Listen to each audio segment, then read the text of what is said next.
What if this was some type of a projection, holographic projection, whatever, you know?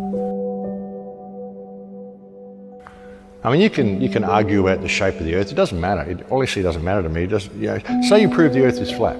Now what? You're leaving? Say you prove it's a globe. Now what? You're leaving? It doesn't matter. Say you prove the stars are here and the stars are there. Whatever. Can you get there?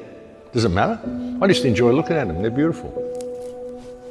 It doesn't affect me. None of that affects my path through this realm. Whatever the shape is, wherever it's located. The main thing that affects me on my path through this realm is the emotional state that I'm in, the energetic state that I convey. And the most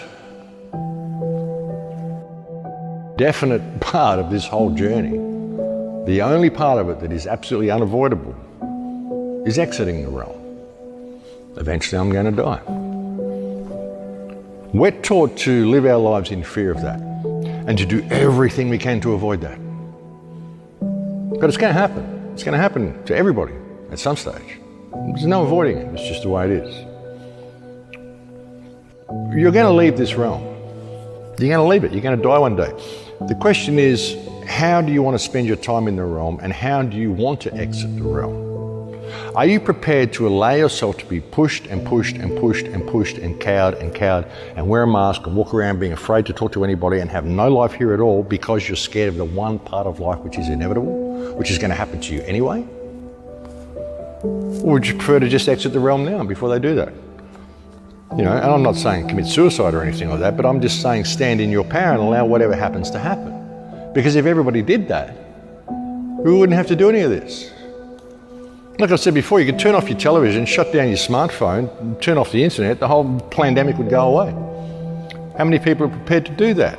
And how many people are prepared to allow themselves to be pushed and squashed and squashed and squashed in order to avoid death, when death is the one part of life which is inevitable? Why is everybody going to all this trouble to avoid this thing? Because they're scared of what other people say or what other people will do, when no one actually has a right of ownership or authority over you, and all you're really dealing with is people. It's just people. But you know, a lot of people won't make it through what's coming, and a lot of people will. But what if that's what it's about?